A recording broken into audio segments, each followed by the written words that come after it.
Good morning mga kagwintang. Ayan, magre-repat magpuputol ulit ako ng ayan si Ghosty. Yan lang yung mga mababait sa atin. Magkakat ulit tayo at magtatanim ulit tayo sa mga paso. Pakita ko lang si Purple Delight. Si Purple Delight ko, ay bagong lang to. From cuttings din kasi naubos na yung aking Purple Delight. Kaya ayan, buti nabuhay ko siya. Sana magdire-diretso na. Yan, kukunti na lang yung ating Purple Delight. Ito puputulin ko. Itatanim natin ulit. Ilan yan? 1, 2, 3, 4. 4. Ito bago din kasabay ng Purple Delight. Di ko alam kung ghosty din to o ano kasi magkaiba dun sa itsura niya. Ito yung yan, nasira. Ito yung ghosty na ghost plant, ghosty. Patulis siya. Ito naman para siyang medyo pabilog. Meron malapad-lapad yung dahon niya. Pero parang magkamukha sila.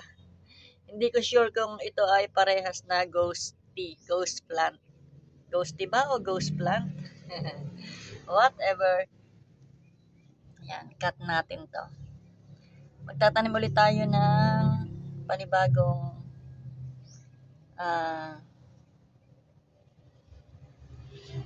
yan, natutuwa lang ako pag-cut. Yun. Yan ka muna. Cut lang natin siya ng cut para dumami. Mapadami natin sila kahit na hindi sila masyadong yan. Yan lang naman yung kaya kong buhayin. Yung si Ghost Plant, si Mendocay. Yan. Mababait sila sa akin. Dami niyang madami din dito mga maliliit na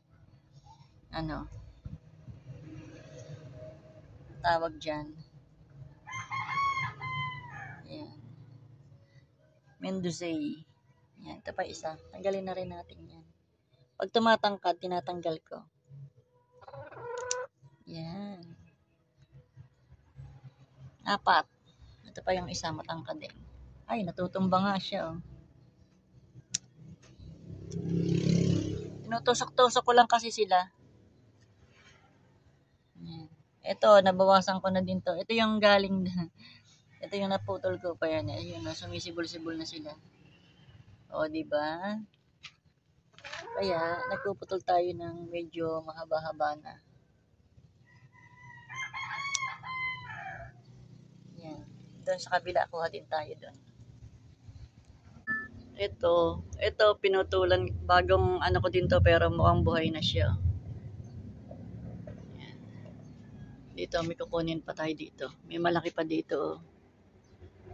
Yan. Teka, putulin ko muna ha, malalaglag kasi mananabog.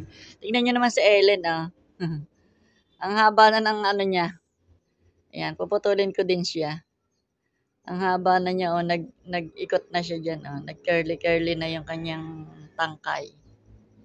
Yun si Ellen. Ayan, nagpipilit siyang mabuhay.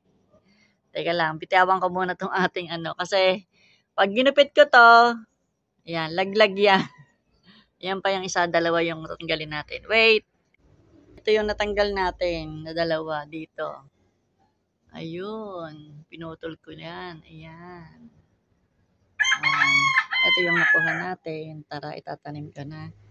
Ayan, yung ating nakuhang mga ghost plant na kinat. Bawasan lang natin yung dahon. Ang galing ko na magtanim.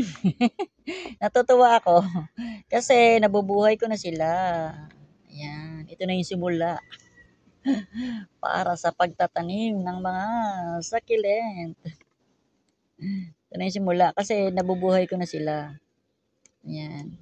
Kina-challenge ako ng ng mga ghosty, yung si Dom Adolfi, si Mendocay, si Purple Delight, yun. Sila lang po yung mabait sa akin.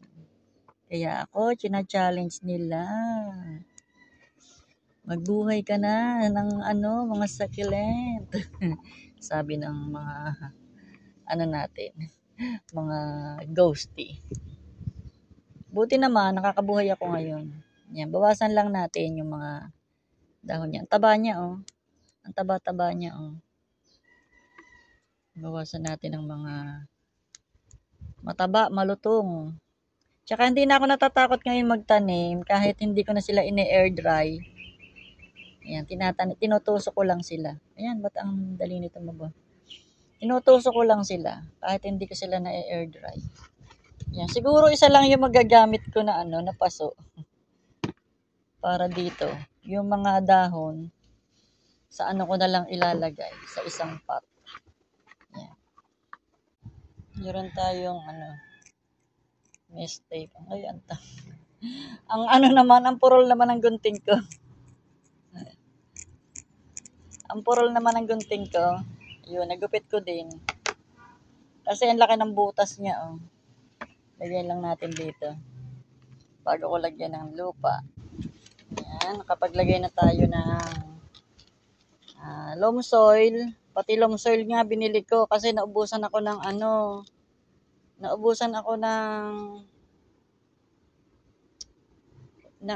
rice hull.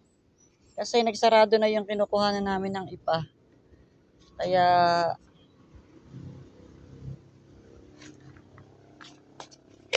bumili ako ng loam soil. Pati loam soil tuloy binili ko. Hinalo ko dito sa ating pumice stone. Nakabili din tayo sa Shopee ng murang pumice stone. Nakabili ako ng 99 pesos. 5 kilo na. Kaya, yan. Sausaw likod.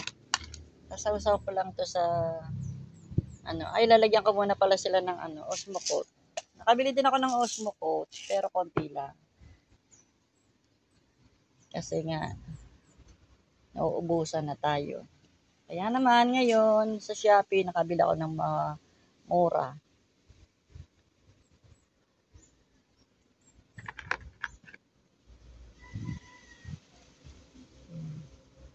Ganyan-ganyan lang.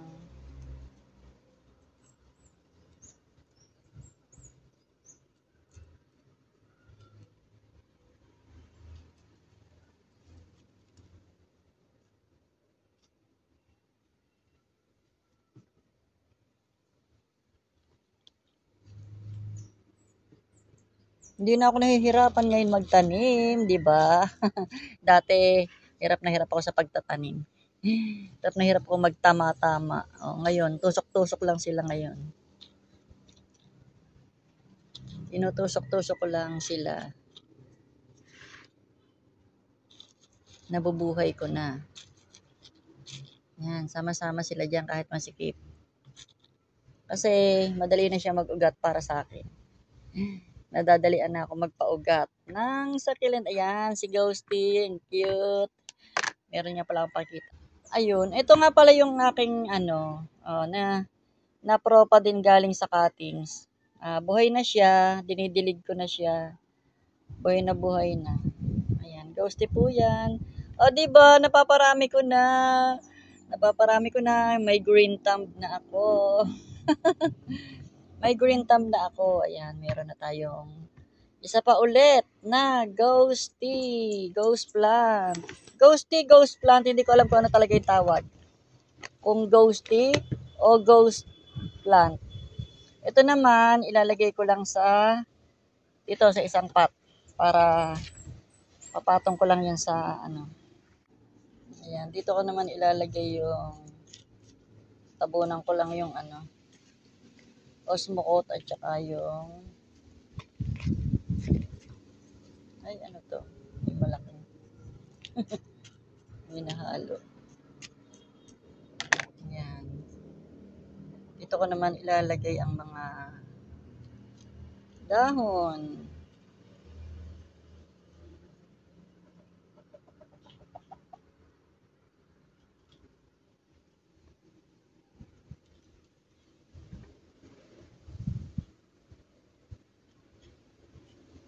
Hilera-hilera lang natin dyan. Para silang ayan. Para silang nagmamarch siya dyan.